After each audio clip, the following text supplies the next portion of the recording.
So we are currently in Hamilton, Alabama.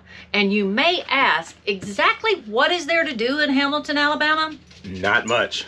Really not much.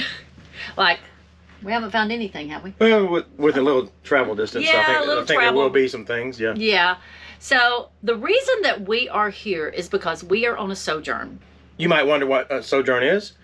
Well, some of you may know we try to volunteer several times a year. We've done it at least a minimum of 2 times a year. Sometimes we've done it up to 5 times a year, but we're members of Sojourners. Sojourners is a Church of Christ mission that helps us get out and volunteer.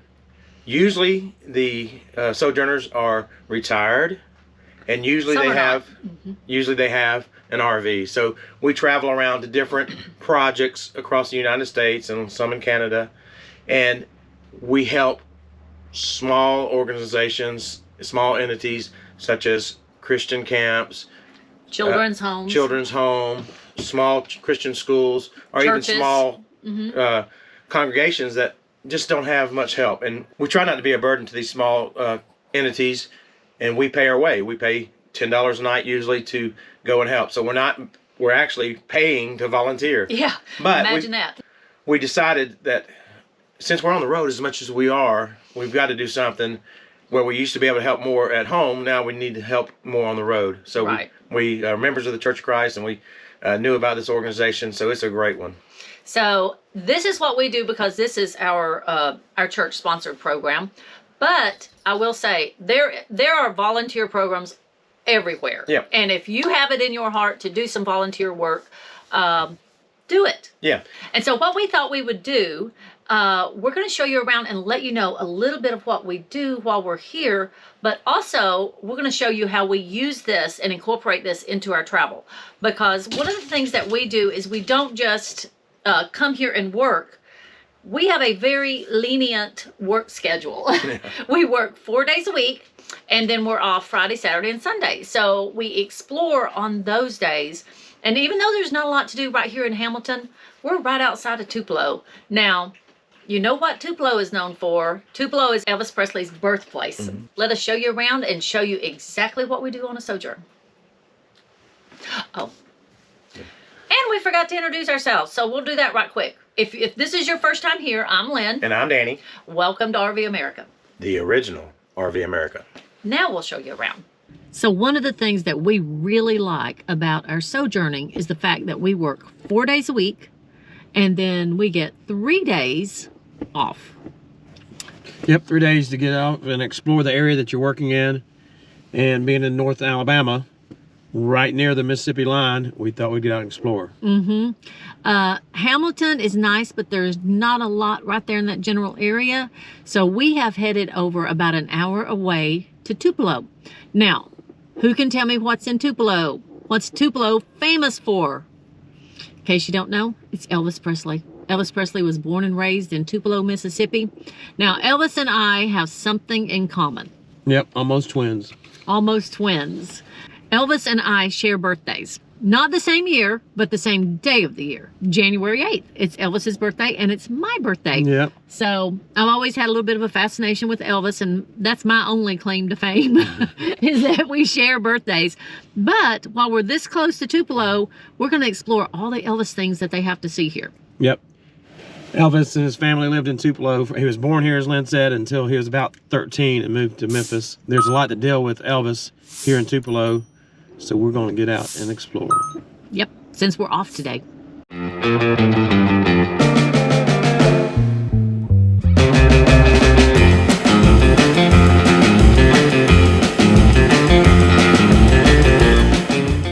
So there are 3 things you can go into here if you get the tickets.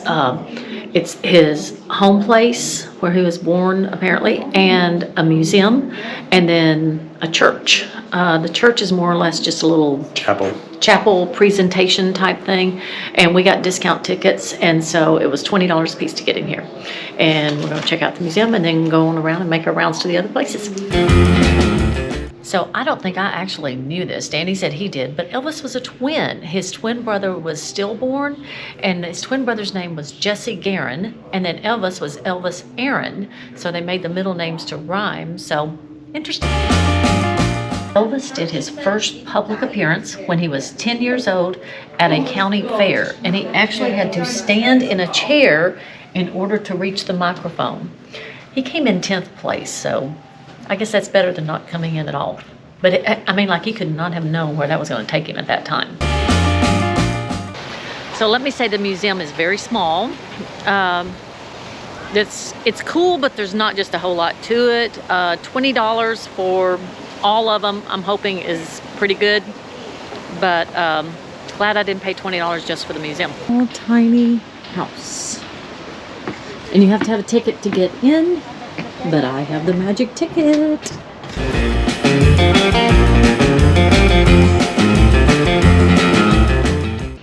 And so here is the kitchen. So it is literally a 2-room house, very small. And he only, as you heard her say, he only lived here till he was 3. So Elvis slept in a dresser drawer as a baby. Now here's something y'all did not know. I went to visit my grandmother and she did not have a crib. And she told me, she said, well, just pull out the dresser drawer. And so she pulled out the dresser drawer, put some blankets in it, and made a homemade crib for my daughter. And she slept in the dresser drawer just like Elvis.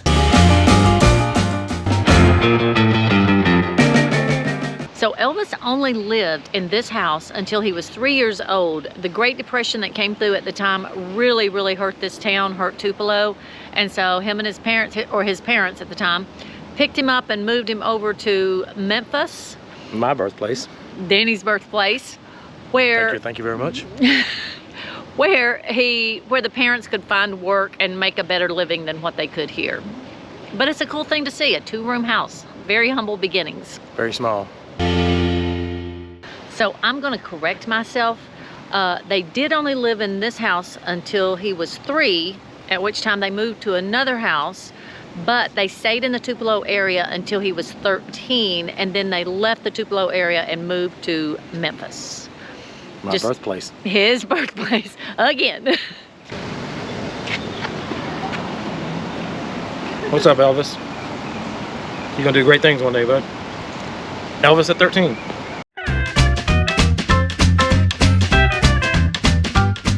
So we're about to go in and explore the gospel church that Elvis attended. This was actually about a block away, and they moved it here in 2008 and brought it back to its original condition.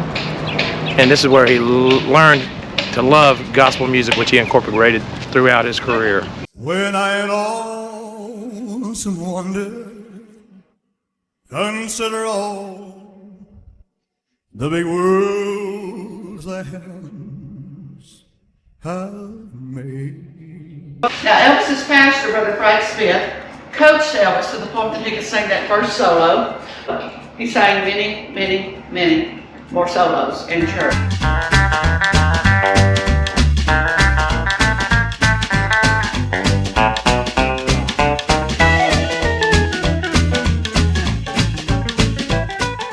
Actually stood on.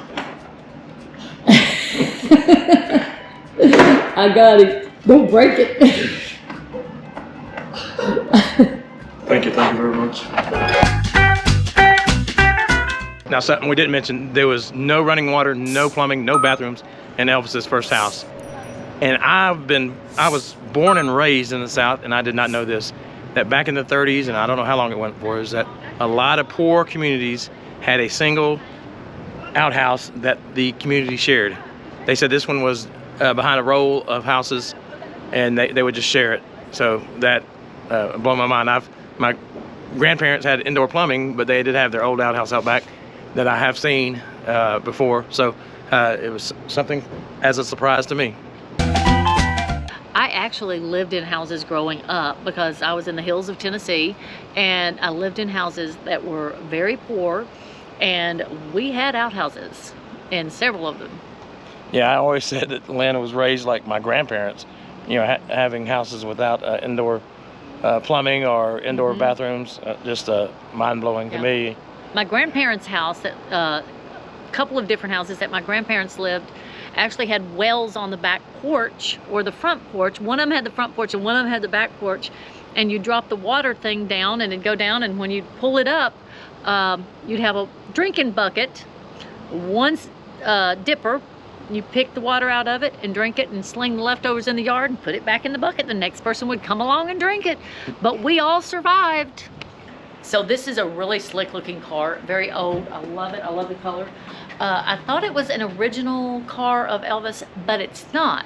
When we went through the museum, we found out that his car, their car at the time they lived here, was repossessed when his dad went to prison for writing bad checks. So this is one that was supposedly similar to that one, and it's just a really cool old car.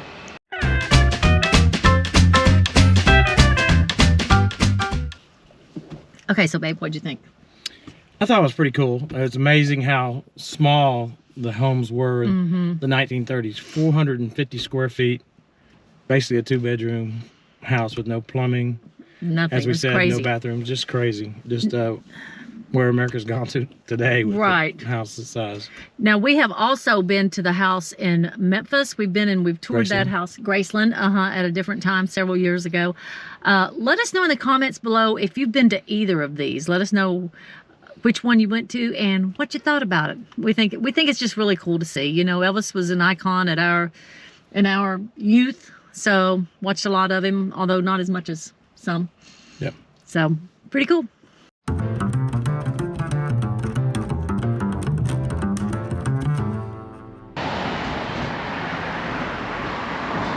So this is our stop 2 after Elvis's birthplace, and this is a Tupelo hardware store. This is the place where Elvis got his very first guitar. I think it started out that Elvis wanted a BB gun. He wanted a rifle. Yeah, and his mother, who was mother as mothers go, said, I don't want you to have a gun, I want you to have a guitar, which proved very good for Elvis. Yep. A mother's wisdom. Y'all remember good. that. Yep. So let's go check out the hardware store. I'm a bicycle. Yeah.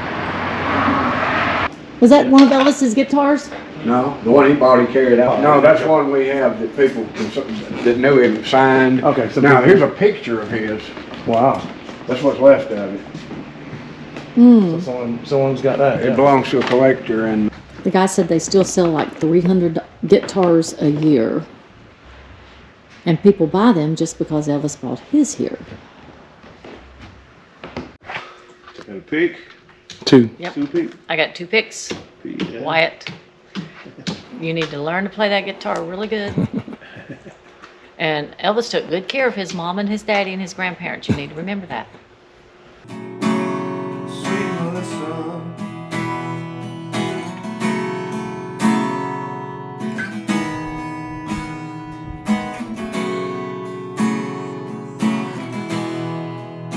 freight train, each car looks the same. Oh, Savior, no one knows the gypsy's name. She like sweet Melissa.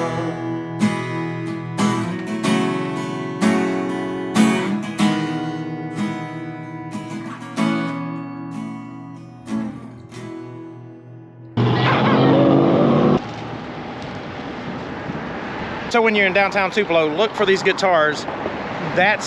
These are on the Elvis tour, and they're different stops. So stop by the fair park. It's a great place just to stop. There's food trucks everywhere. Just a great place to sit back and relax. But also, you can come meet one of my friends. Let's go. What's up, Elvis? You can come over and meet Elvis. This is a statue that commemorates him coming back to Tupelo. It was called a homecoming. He came back to the Alabama-Mississippi State Fair and performed, and this is the iconic statue. Okay, so just curious. It was kind of before my time because I was about 12 when Elvis died. So anyone out there ever get to see Elvis live? Because I didn't, and I'm just curious. Has anyone who's watching this video got to see Elvis live? Let us know. Okay, so we're at our last stop of the day on our Elvis tour, and this is a place called Johnny's Drive-In. And this is where Elvis went to a lot of times after school. This is just blocks away from where we were before us and his birthplace, so it's real close. So we're gonna go in here and get a hamburger. They say that he would come by after school or with friends in the evening and grab a meal like a cheeseburger and RC Cola And sometimes, since he was of, it was a modest family, maybe considered a poor family. Let's go check out the hamburgers.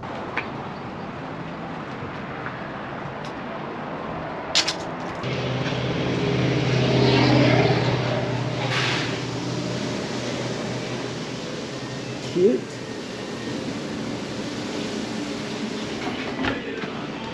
Okay, so we're feeling very special.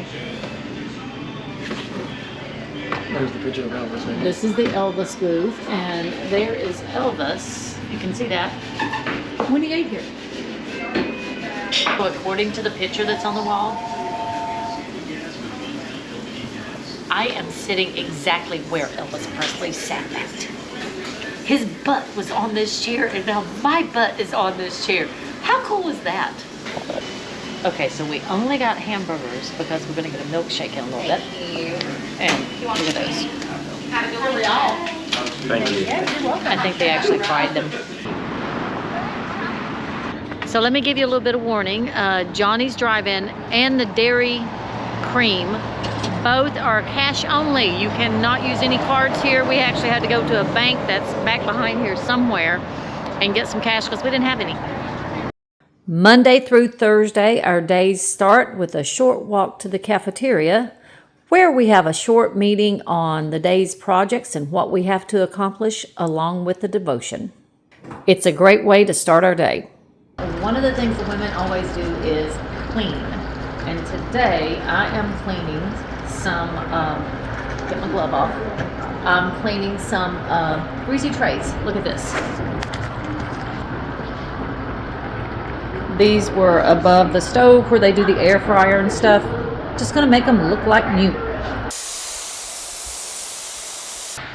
Okay, so the men's job for this week is to take the wood and make them into bunk beds.